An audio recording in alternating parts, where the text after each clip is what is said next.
Bom dia. Bom, eu sou médico, faço trabalho em vários países do mundo. Acabo de fazer uma formação na Europa para várias doenças, entre elas tivemos aí uma parte para falar de coronavírus, o que está acontecendo no mundo, o que tem acontecido em alguns países, quanto às medidas que têm sido tomadas. E fica muito difícil porque eu recebo muita mensagem de amigos pedindo opinião, pedindo para se vale a pena entrar em pânico, se a doença é do jeito que tem se falado mesmo na mídia e nas redes sociais. Então eu achei mais fácil gravar um pequeno vídeo e para dar uma explicação um pouco mais clara, tentar ser simples, mas de forma concisa, naqueles pontos que as pessoas têm mais dúvidas, para tentar explicar melhor. A primeira dúvida que aparece é sobre o risco, né? Porque tem muita gente que fala, não, é só uma gripe, é só uma virose, a doença em si não tem problema, mas ao mesmo tempo essas mesmas pessoas alertam pelo problema da epidemia. Eu mesmo tenho feito isso. Aí os amigos falam, mas você disse que a doença não era tão grave, agora está dizendo que é melhor evitar porque tem um risco aí da epidemia. Olha só, esse vírus, vamos chamar de vírus da gripe para facilitar, tá? Em vez de falar coronavírus. Como tantas outras gripes que nós tivemos e temos todos os anos, algumas mais graves, algumas menos graves, o comportamento é o mesmo. É um vírus que começa geralmente na Ásia, no oeste asiático, e vem percorrendo o mundo. O coronavírus não é diferente, ele começou na China e vem percorrendo em direção ao ocidente.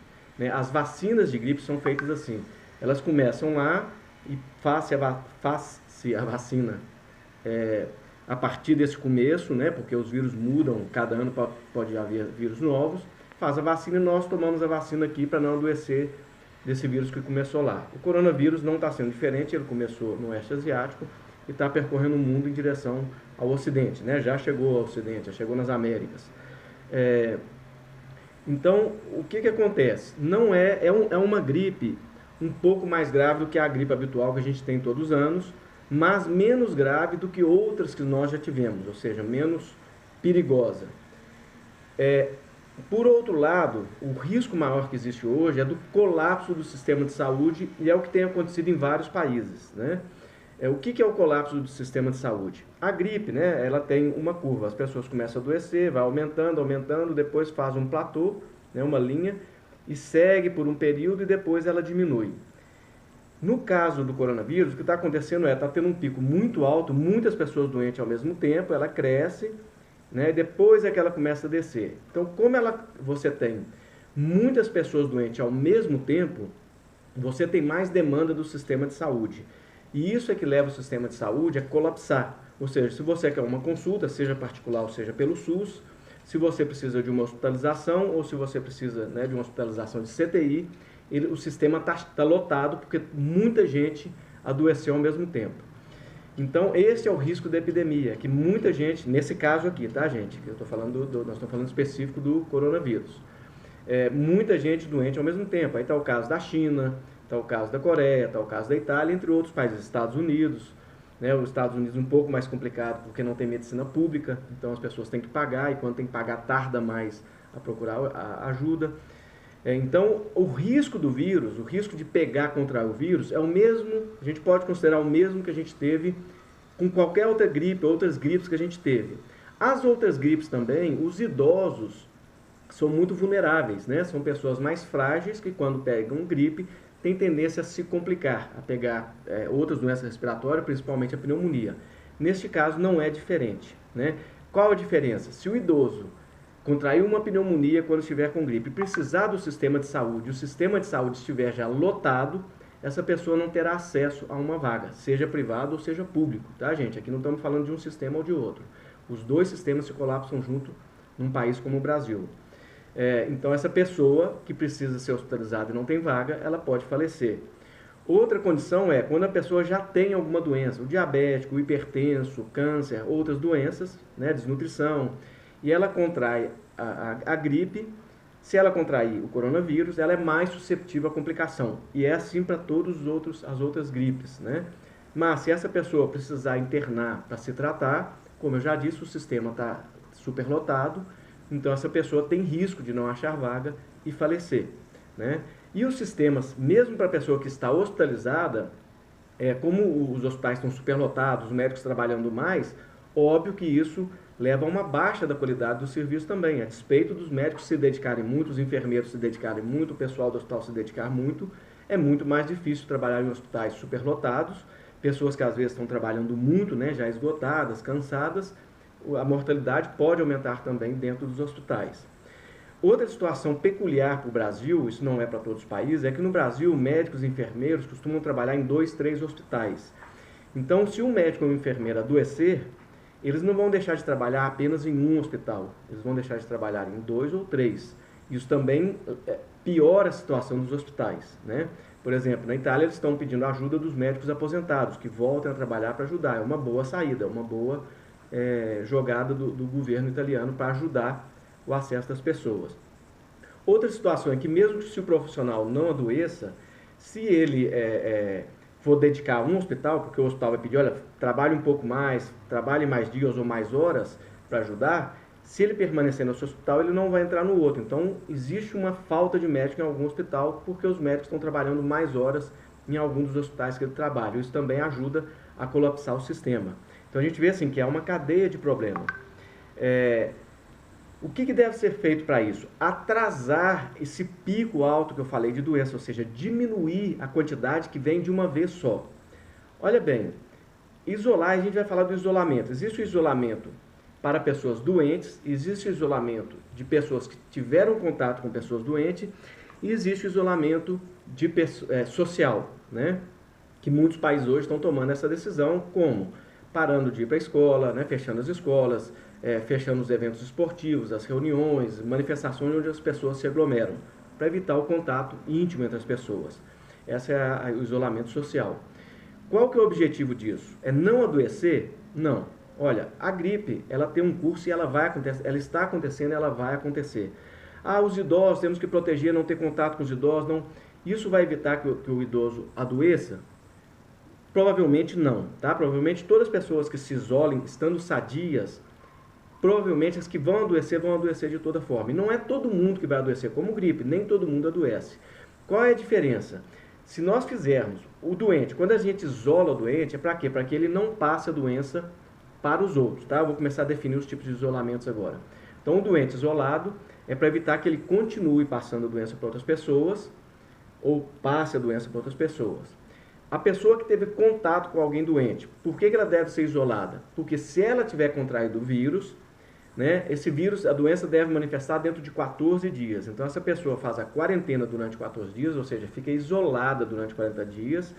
E não confundir, quarentena não quer dizer 40 dias. Quarentenas é o tempo de isolamento. No caso do coronavírus, 14 dias.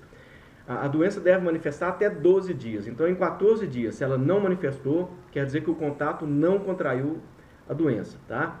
Então, ela já, né, não tem risco de passar para outras pessoas. Se ela tivesse contraído, ela estando em isolamento, evitou que ela continuasse passando essa cadeia epidemiológica, passando a doença para outras pessoas. E aí o isolamento social.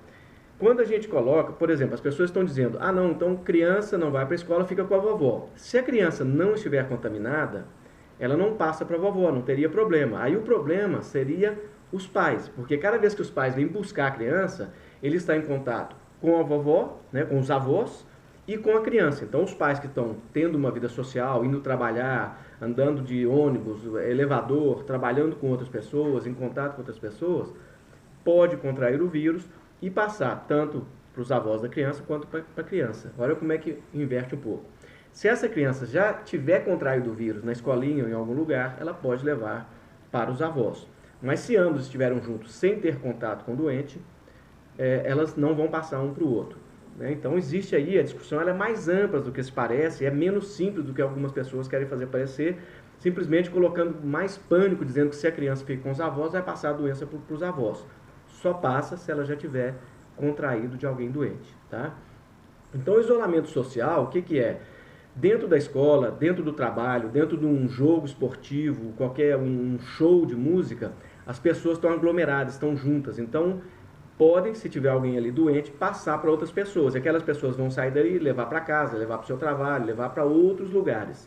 Então, quando você faz o isolamento social, ou seja, evita que a sociedade se agrupe, você diminui a velocidade da infecção, do contágio. Ou seja, menos pessoas de uma vez. Então, em vez de muita gente contrair de uma vez, nós vamos fazer o quê? Que essa doença seja mais lenta, né, que vá passando devagar e que não colapse o sistema de saúde. Ainda que aqui, vamos dizer que no Brasil nós vamos ter, só inventando o número, tá?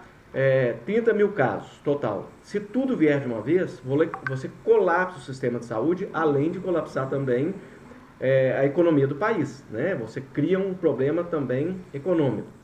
Se você joga isso aos poucos, ainda que seja a mesma quantidade de pessoas doentes, no final das contas, o sistema de saúde consegue absorver, na empresa serão menos pessoas afetadas de uma vez, porque uma doença não consegue estar, ainda que fazendo trabalho em casa. Se eu estiver doente, eu não consigo trabalhar, mas meu colega que está na casa dele consegue, né? Se puder ser feito trabalho em casa. Você tem menos médicos de uma vez doente, então o sistema de saúde tem menos gente afetada. Você tem menos outros profissionais doentes de uma vez. Então, mesmo que tenha a mesma quantidade, se ele vem mais lentamente, demora mais para acontecer, você evita todo esse colapso do sistema de saúde e o colapso social também, que é o que vem acontecendo em alguns países, tá? Deixa eu ver se tem mais alguma coisa. Eu acho que aqui eu toquei um pouco em geral. Se for preciso, depois eu faço outro vídeo, porque esse já tem um pouco mais de 10 minutos. Mas é isso, pessoal. Para tentar aclarar, diminuir o pânico, não precisa de pânico, não precisa se apavorar. O risco dessa gripe é o mesmo das outras gripes, o risco dos idosos é o mesmo, então tome as mesmas precauções que foram tomadas antes, se você tem parentes idosos, tá?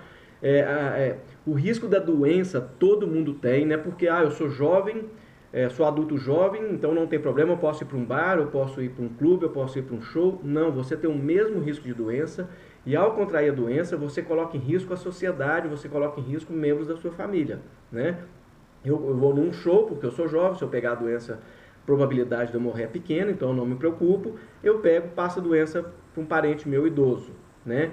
Que pode precisar de um hospital e não ter vaga depois. Então, eu devo me cuidar de não adoecer, de não ter esse contato, para evitar que eu passe para outras pessoas e crie, né, para evitar esse pico. Se eu contrair a doença, que seja o mais tarde possível, para evitar o colapso do sistema de saúde e o colapso social. Tá, pessoal? É por isso que é importante não ir à escola, não ir para o trabalho, não ir para aglomerações, não é para ir para bar, não é para festejar, reunir os amigos. Não vá, evite, tá? Não precisa entrar em pânico, mas evite ir para onde tem muitas pessoas, evite ir para casamento, evite ir para batismo, evite ir para festinha, para aniversários, ainda que você diga, eu estou saudável e meus amigos estão saudáveis. A gente não sabe.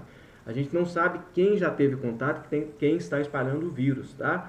O problema é justamente as pessoas que têm sintomas leves ou não têm sintomas ainda e já estão passando o vírus, nós podemos contrair e sair espalhando para outras pessoas, tá? Então, evitem desde já. Quando você já teve contato com a pessoa doente, ficar isolado em casa com a sua família, você evita passar para outras pessoas, mas pode estar passando para a sua família, né? Para os seus filhos, para o seu marido, sua esposa, para sua mãe, para o seu pai, para o seu avô, para a sua avó. Então vamos colaborar, vamos colaborar, vamos evitar esse contato social, essa aglomeração de pessoas, tá bom? Se for preciso, segundo os pedidos que eu for recebendo dos meus amigos, eu vou fazer mais vídeo. Um grande abraço a todo mundo.